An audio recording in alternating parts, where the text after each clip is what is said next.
All right, welcome back.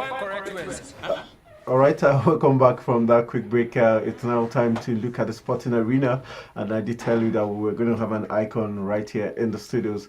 Let's make welcome Mutiu Adepoju, who you know as a headmaster, very committed in his playing days for the Super Eagles of Nigeria. Good morning, nice to have you join us. Good morning, it's my Good pleasure. morning, you're welcome. All right, though I missed, just to let you know, he's also the ambassador of the La Liga in Nigeria, and we'll be having some very, very positive collaboration between the La Liga and the Nigerian League Management Company.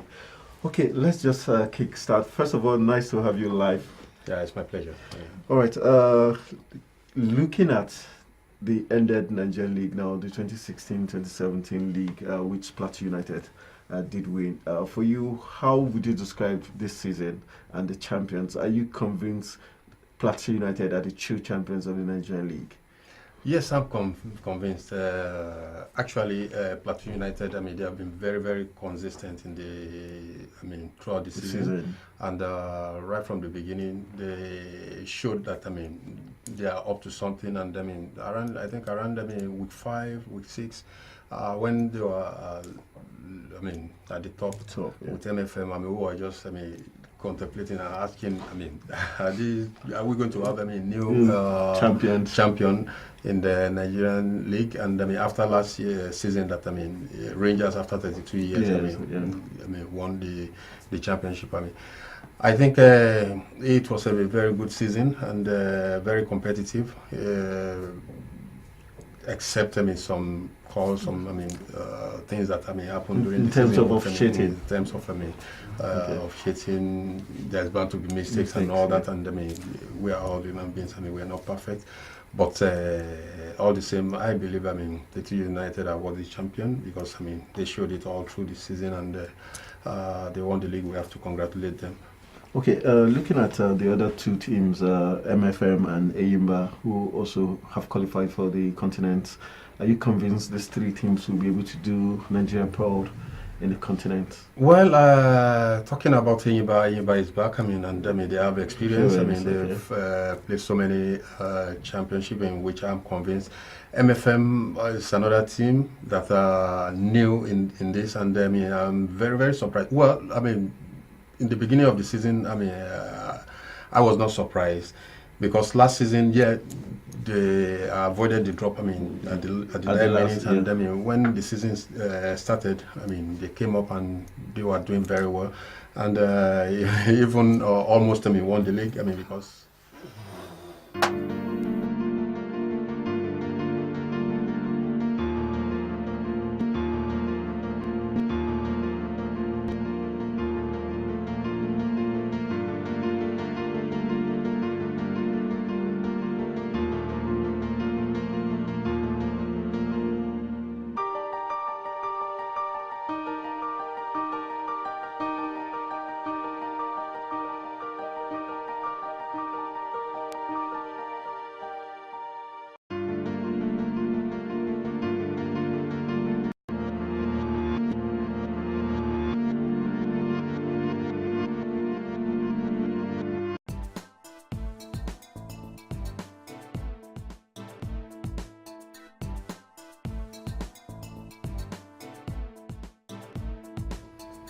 All right, you're still watching Africa's Finest Breakfast Show, New Day, and we're still with the headmaster.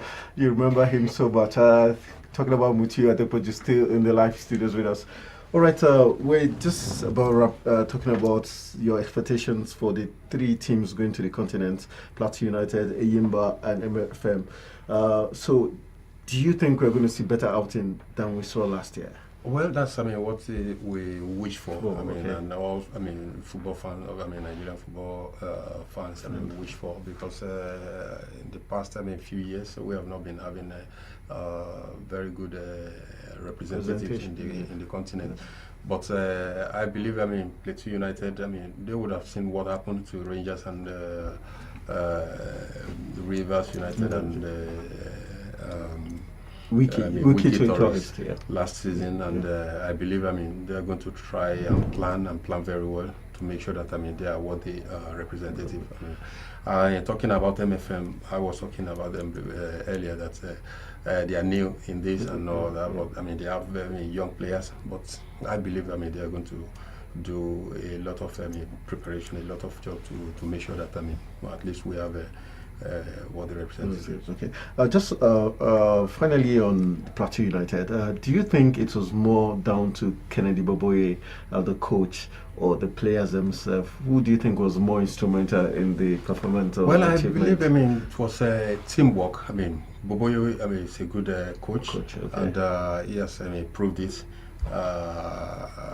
to everyone, and the management too. If there is no good planning, if the team is not managed well, if there is no good planning and preparations, they wouldn't have been able to. Even if the coach is good and the players too, they are not good. The players are the tools, and it's what they have that they are going to give. And if they have a good coach and the players are good, I believe. So I believe everything worked hand in hand, and it was a joint venture in which every one of them have to take accolades for it. Okay. All right. Let's just have a view of the Super Eagles against the indomitable Lions of Cameroon, just to reflect back on the Super Eagles' chances in qualifying come Russia 2018 World Cup, and then we can take your views as regards this current set of Super Eagles, if you think they were as good as the bunch which you were part of, or your expectations for this set of Super Eagles team. Well, I will not compare because if you start comparing, it's sometimes.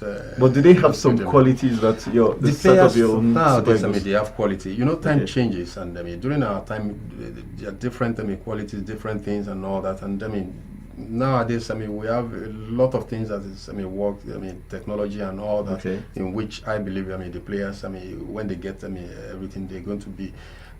As effective as we want them to be. They are coming up. The last game, 2 games against Cameroon, has shown us that we have good quality players and all that, and it's just for them to come with a good heart and mind of being a champion and ready to go and all that. And with the support of everybody, I believe they are going to do a great thing for the. So sometimes do you actually have challenges in trying to recruit players? What I mean is that probably have this set of players you want to train to be players you want to train, and probably after maybe evaluating them, sensitizing them and all that, you find out that maybe they're here because they don't really have anything to do, they're not really passionate about the game and all that. So do you try to just make them understand that look, this is the goal, and just try to work with them, or still have to go through the exercise of trying to recruit? I'm asking this because there are certain years you find out that they play, the matches are so bad, and most times you want to blame it on the players, on the coach, or whichever way it plays. What do you really do? How do you really deal with that? Well, I think nowadays there have always been challenges. Because most players, they really don't know what they are playing for, and whether they are playing for the money or playing for the passion and all that. But I believe players are professionals, and they are all playing in their various teams. And before a team is selected or a player is selected to come and play for Nigeria, he must have that value that probably has been playing very consistently in his club, and he is good and skillful, and have all the values that a coach wants in a player. So if that player is invited into the national team, now left to the coach and even the player that I'm in the national team, this is what I'm playing for. Not necessarily for the money, because there's going to be money in it, and you are going to get your but the passion, and because I will say it from my own point of view. When we were playing, yes, we believe everybody work for money, but the passion, thinking that Nigerians are watching you, you're going to be in the World Cup and all that. All those more than the financial benefit that so I believe that is what is going to happen. Definitely, even everywhere in the world, everybody work for something, and that is for the financial benefit, for the family and all that. But aside that, you must, have, what you think that you're going to get from this. Playing for your country is, one of, motivations that, you have to think of. Playing for your family, for your name, and who knows, probably you might even get something much more if you go to the World Cup and you do your best, play for your country and getting what you want from it. So I believe everything working hand in hand, and if anybody is coming, any player coming to the national team, he must have that mind that I'm going to do this, I'm doing it for myself, for my country and for my family, and whatever happens after it, and we give God the glory. All right, finally, do you think the Super Eagles are going to Russia 2018? Zambia behind us with 7 points, Nigeria 10 points, and we're facing Zambia next. We know that Zambia is always a very tough team for the Super Eagles to beat, but this time around, do you think the Eagles are going to slip up? Well, I believe Eagles are not going to slip up. Okay. Every player did know what is at stake, and every player wants to be in the World Cup. And from what we have seen, even right from the beginning, when they did the draws for the group, and everybody was saying this group group is the group of death and all that. I believe that yes, all groups are very, very tough. But this group of death, Nigeria can, if the players really want to. And right from the beginning, going to Zambia to beat Zambia, get the 3 points, and then coming home to beat Algeria, and then now Cameroon, that the most dreaded Cameroon, will beat them, and then drew over there. So we're in the pole position. I believe Nigeria is going to qualify, but we should not celebrate yet, because there is still 2 others to cross, and that is Zambia. Zambia just the last 2 games, winning at 6 points. Nobody would expect that Zambia was going to beat Algeria in Constantine at home. So I believe we are going to qualify if all our players, the mind they brought with Cameroon, if they come with that same mind, and get ready and believing that we must have this last 6 points. I believe we're going to qualify. All right, time not our friend, but let's. We know you're the ambassador of the La Liga in Nigeria. You run the office right here in Nigeria. Tell us the advantages. Just to remind our viewers, he played for Real Sociedad. Yeah, I played for Real Madrid B. I played for Racing Santander, Real Sociedad, Salamanca, and all that. All in Spain, so he's Spanish based, obviously. So tell us the advantages of this La Liga LMC partnership to Nigerian football. We know that the youth team is part of it. Just give us what you're bringing to. Well, because of time, I will not be able to. Okay. But I believe, since last year that we have this agreement with LMC. A lot of things has happened. We have taken all stars of the NPFL to Spain. Okay. We have brought coaches for the under 15. We have participated in the NPFL under 15 promises. Okay. And even we helped Rivers United to do their pre-season training in Spain. Okay. So a lot of things has happened. La Liga is opening to the world. La Liga is here to stay and to help. At least grow our football a little bit to the standard.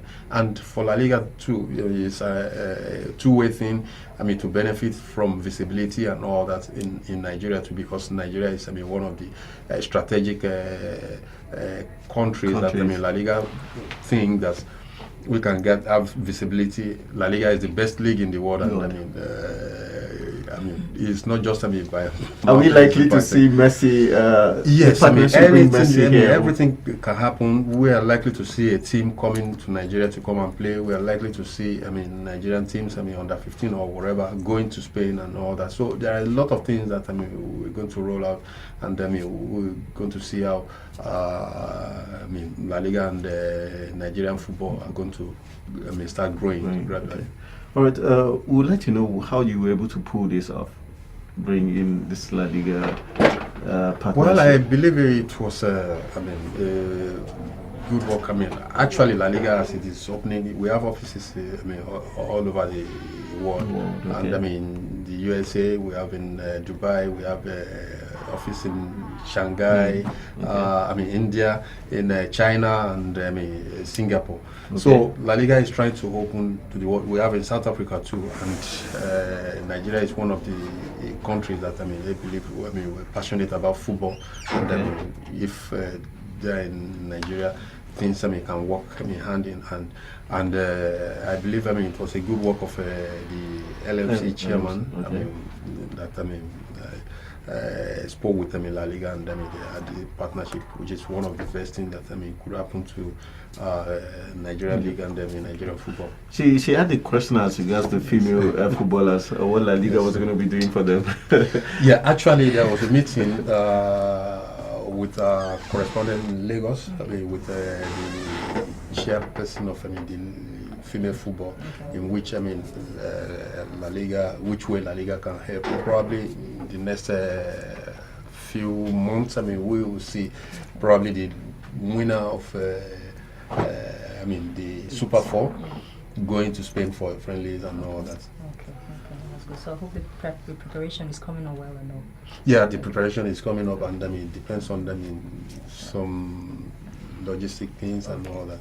But I believe it's going to be, because La Liga, we have female football too, in which La Liga is ready to help in every aspect of football, not only. Pardon me, I'm being a bit biased. I'm looking forward to watching.